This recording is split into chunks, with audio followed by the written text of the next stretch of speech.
उत्तर प्रदेश का चुनाव अब धीरे धीरे अपने आखिरी पड़ाव की ओर चल पड़ा है। जैसे जैसे चुनाव आगे बढ़ रहा है, सियासी पार्टियों की धड़कनें तेज होने लगी हैं। पीएम मोदी लगातार बीजेपी प्रत्याशियों के लिए रैलियां कर रहे हैं। पीएम मोदी ने आज अमेठी में हुंकार भरी और कांग्रेस के साथ समाजवादी परिवार पर भी करारा प्रहार किया।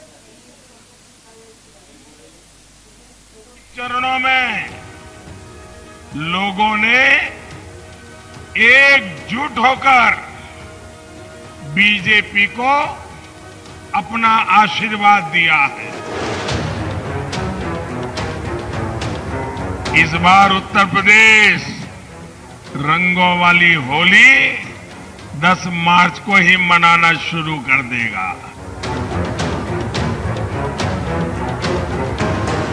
हम जो काम करते हैं सोच समझ करके करते हैं, ईमानदारी से करते हैं और लोगों की भलाई के लिए करते हैं।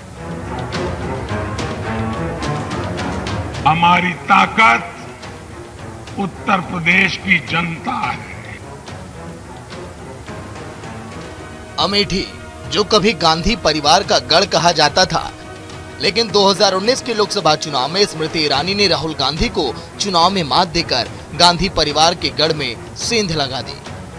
और गुरुवार को उसी अमेठी में पीएम मोदी जमकर विपक्षियों पर हमला किए।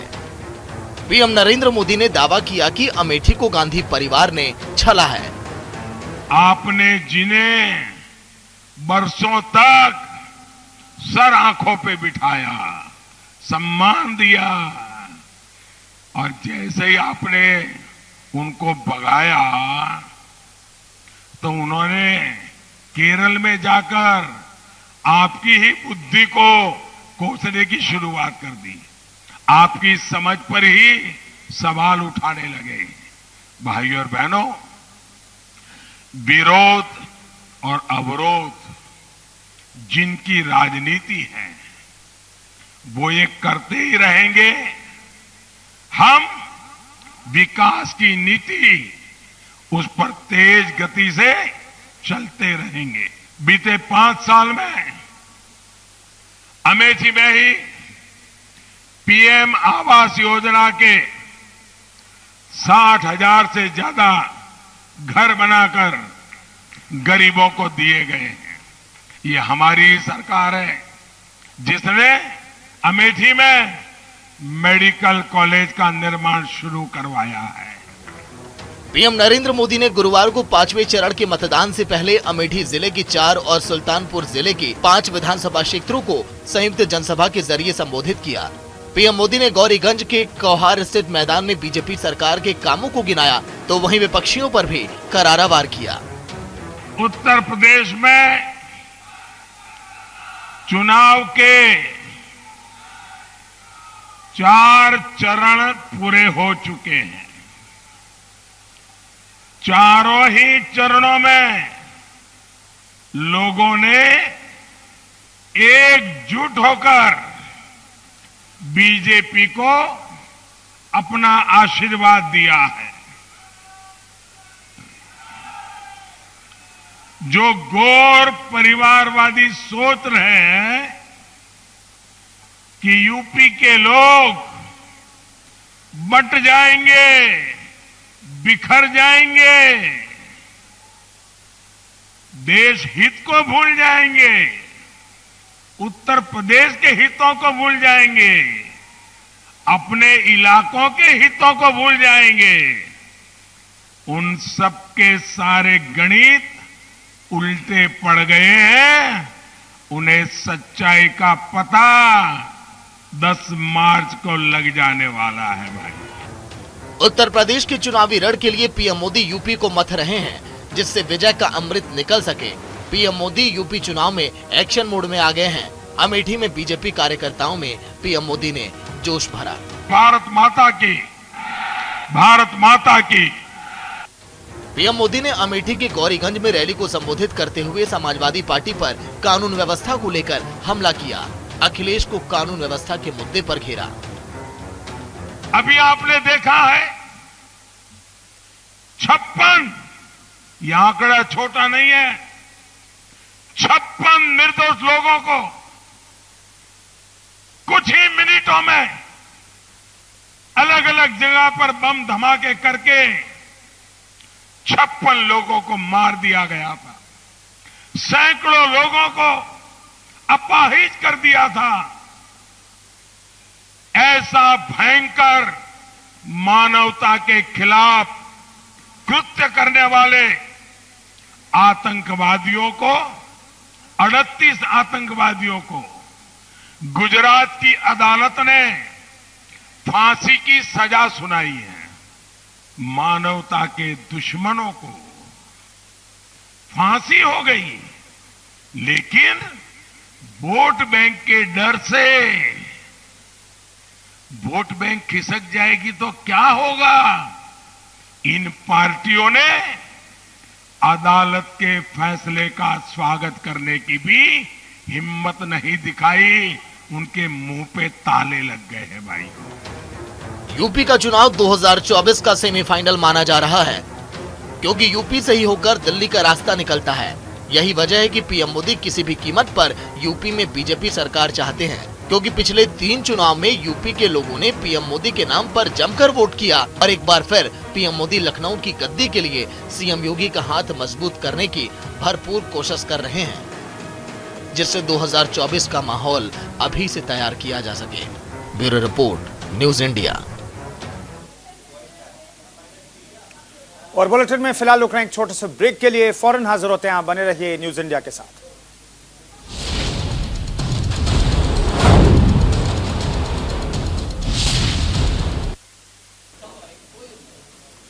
उत्तर प्रदेश के मुख्यमंत्री योगी आदित्यनाथ ने अयोध्या में रोड शो किया। रोड शो के दौरान लोगों का हुजूम उमड़ा। भारी संख्या में बीजेपी कार्यकर्ता और अयोध्या की जनता सीएम योगी को देखने के लिए उमड़ पड़ी।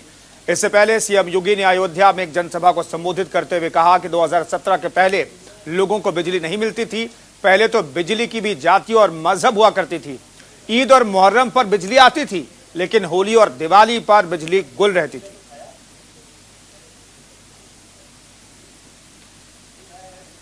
के पहले क्या आपको बिजली मिलती थी क्या? 2017 के पहले क्या आपको बिजली मिलती थी क्या?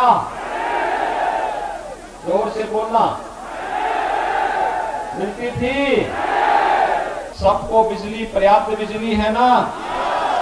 2017 के पहले तो बिजली की भी जाति और मजहब हुआ करता था, मालूम है ना?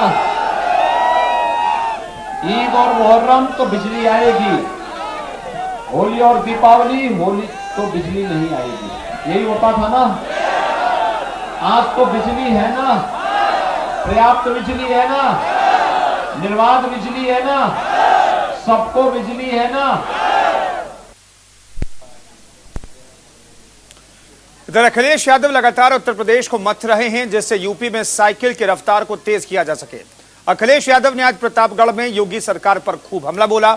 अखिलेश के निशाने पर राजा भैया भी रहे, जो कभी उनके कैबिनेट में मंत्री हुआ करते थे, लेकिन कुंडा में इस बार अखिलेश ने समाजवादी पार्टी का कैंडिडेट उतारा है। बीजेपी के लोग ठंडे पड़ गए हैं। कुंडा के लोगों को आप देख लेंगे इतना तो उनकी भाप निकल जाएगी, भाप। समाजवादी सरकार बनेगी तो फौज में भर्ती निकाल करके आपको नौकरी देने का काम करेंगे।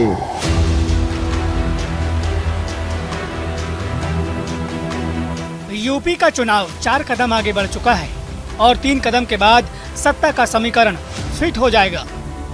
लेकिन उससे पहले उत्तर प्रदेश का सियासी किला फतह करने के लिए राजनीतिक पार्टियों ने पूरी ताकत लगा दी है। समाजवादी पार्टी के अध्यक्ष अखिलेश यादव ने प्रतापगढ़ में जनसभा को संबोधित किया। अखिलेश यादव ने इस दौरान सीएम योगी पर जमकर हमला बोला। बाबा मुख्यमंत्री जो कह रहे थे गर्मी निकाल देंगे, वो बताओ ठंडे पड़ गए कि नहीं ठंडे पड़ गए हैं? जब से वोट पड़ा है, पहले चरण में, दूसरे चरण में, तीसरे चरण में और अभी चौथे चरण में वोट पड़ा है, बीजेपी के लोग ठंडे पड़ गए हैं। और जो गर्मी निकाल रहे थे, अगर आज कुंडा का जन समर्थन देख लेंगे, अगर कुंडा के लोगों को आप देख लेंगे इतना तो उनकी भाप निकल जाएगी, भाप। अखिलेश यादव उत्तर प्रदेश चुनाव में लगातार बेरोजगारी का मुद्दा उठा रहे हैं। सीएम योगी को रोजगार के मुद्दे पर घेर रहे हैं। प्रतापगढ़ पहुंचे अखिलेश यादव ने 11 लाख सरकारी नौकरी देने का वादा किया है। जो लोग गर्मी निकालने की बात कह रहे हैं, मैं अपने नौजवानों से कह के जा रहा हूं, समाजवादी सरकार बनेगी तो फौज में भर्ती निकाल करके आपको नौकरी देने का काम करेंगे। पुलिस में नौकरी निकालेंगे, पुलिस में भी नौकरी निकलेगी और 11 लाख जो सरकारी नौकरियां खाली हैं उन सरकारी नौकरियों को भी भरने का काम नौजवानों को नौकरी दे करके करेंगे। यूपी में विपक्ष सबसे ज्यादा प्रहार सांड के जरिए कर रहा है और दावा किया जा रहा है कि किसान सांडों से बहुत परेशान है। प्रतापगढ़ पहुंचे अखिलेश यादव ने बैंक घोटाले का भी जिक्र किया और दावा किया कि गरीब और भी गरीब हो रहा है, वहीं अमीर पैसा लेकर भाग रहे हैं। बताओ, आपको अपनी खेतों की रखवाली करनी पड़ रही कि नहीं करनी पड़ रही? छुट्टा झुंड पर घूम रहे कि नहीं घूम रहे? गौशाला में गाय मर रही हो और हमारे मुख्यमंत्री जी का प्रिय जानवर सांड वो लोगों को टक्कर मार रहा है। बताओ, टक्कर मार रहा कि नहीं मार रहा? एक बीजेपी वाले कह रहे थे कि हवाई चप्पल पहनने वाला हवाई जहाज में चलेगा। जब से इनकी सरकार आई है डीजल पेट्रोल इतना महंगा कर दिया है कि हमारे गरीब की गाड़ी नहीं चल पा रही है और जो पैसा गरीबों की जेब से लूट करके ये अमीरों की तिजोरी में भर रहे हैं, वही अमीर मौका पा करके बैंकों से पैसा लेकर के भारत छोड़ करके भाग रहे हैं। प्रतापगढ़ पहुंचे अखिलेश यादव ने राजा भैया का नाम लिए बगैर उनके ऊपर भी करारा प्रहार किया। कुंडा में 20 साल बाद समाजवादी पार्टी ने कैंडिडेट उतारा है, लिहाजा कुंडा की सीट पर भी अखिलेश के साथ साथ उत्तर प्रदेश की नजर है।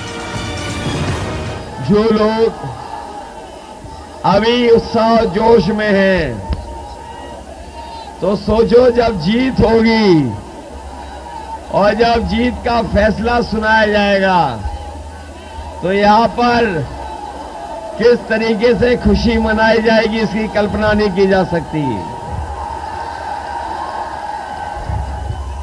ये लगता है आजादी की खुशी नजर आ रही है मुझे। लग ऐसा रहा है कि न केवल आप वोट देने जा रहे हो, न केवल आप वोट डालने जा रहे हो, अपनी आजादी के लिए भी वोट डालने जा रहे हो।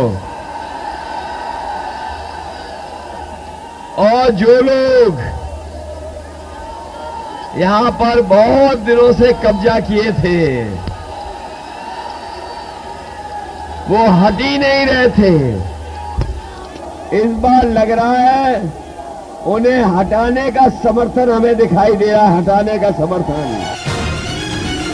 बीजेपी के लिए उत्तर प्रदेश का चुनाव जहां किला बचाने की चुनौती है, तो वहीं अखिलेश यादव के लिए उत्तर प्रदेश का चुनाव अस्तित्व की लड़ाई भी बन गया है। क्योंकि अगर सत्ता से बेदखल हो गए तो लड़ाई बहुत दूर हो जाएगी और 5 साल की सत्ता में जनता से दूर हुए तो फिर अखिलेश के लिए वापसी आसान नहीं होगी। Bureau report, news India. इधर केंद्रीय गृह मंत्री अमित शाह ने बहराइच में एक चुनावी रैली में कहा कि योगी आदित्यनाथ दोबारा मुख्यमंत्री बनेंगे तो उत्तर प्रदेश सुरक्षित रहेगा। उन्होंने कहा कि योगी सरकार ने माफियाओं पर नकेल कस दी है। आजम, मुख्तार व अतीक जैसे माफिया जेल में हैं। अगर अखिलेश यादव सरकार में आ गए तो ये सब जेल से बाहर आ जाएंगे और प्रदेश से कानून राज समाप्त हो जाएगा। उन्होंने योगी सरकार की तारीफ करते हुए कहा कि योगी ने ऐसा शासन चलाया कि कहीं बाहुबली नहीं दिखाई दे, बल्कि हर जगह बजरंग बली ही दिखाई देते हैं। योगी जी ने उत्तर प्रदेश में शासन ऐसे चलाया है कि दूरबीन लेकर भी कोई बाहुबली नहीं दिखाई पड़ता, हर जगह पे बजरंग बली ही बजरंग बली दिखाई पड़ते हैं। एक ही में बाबू पूछते कि क्या फर्क पड़ा है लॉ एंड ऑर्डर में? अखिलेश बाबू, आपकी आंख पर एक काला चश्मा लगा हुआ है, जो काला चश्मा पहनते हैं उनको सब काला ही काला दिखाई पड़ता है। चश्मा बदल दो, मालूम पड़ेगा आपके समय में यूपी में 16,000 अपहरण के मामले हुए थे, 4,500 हथियारों के साथ डकैती हुई थी और 4,100 हत्या के मामले हुए थे। सभी प्रकार के 5 मुख्य गुनाहों में उत्तर प्रदेश देश में नंबर 1 था। बीएसपी अध्यक्ष मायावती ने बस्ती में एक चुनावी सभा को संबोधित किया। इस दौरान उन्होंने प्रदेश की बीजेपी सरकार पर जमकर हमला बोला। उन्होंने कहा कि योगी सरकार में तनाव और नफरत के सिवा प्रदेश को कुछ भी नहीं मिला। मायावती ने बीजेपी को पूंजीवादी और जातिवादी पार्टी करार दिया। उन्होंने कहा कि बीएसपी सरकार आई तो झूठे मुकदमों की जांच कराकर केस वापस लिए जाएंगे। हमारी पार्टी तो इन मामलों को लेकर ये भी सोचकर चल रही थी कि सपा सरकार के हटने के बाद शायद बीजेपी की सरकार सपा के इन फैसलों को जरूर बदल देगी, लेकिन ऐसा नहीं हुआ, जिससे सपा की तरह ही बीजेपी सरकार की भी इन वर्गों के प्रति तथा इनके संतों, गुरुओं व महापुरुषों आदि के प्रति भी हीन व जातिवादी मानसिकता साफ झलकती है। इसलिए चुनाव में खासकर इन वर्गों के लोगों को सपा के साथ साथ बीजेपी को भी अपना वोट कतई भी नहीं देना है। इसी प्रकार भारतीय जनता पार्टी की भी नीतियां, भारतीय जनता पार्टी की सरकार की भी नीतियां व कार्यशैली अधिकांश यहाँ जातिवादी, पूंजीवादी एवं आरएसएस के संकीर्ण एजेंडे को ही लागू करने पर टिकी रही हैं।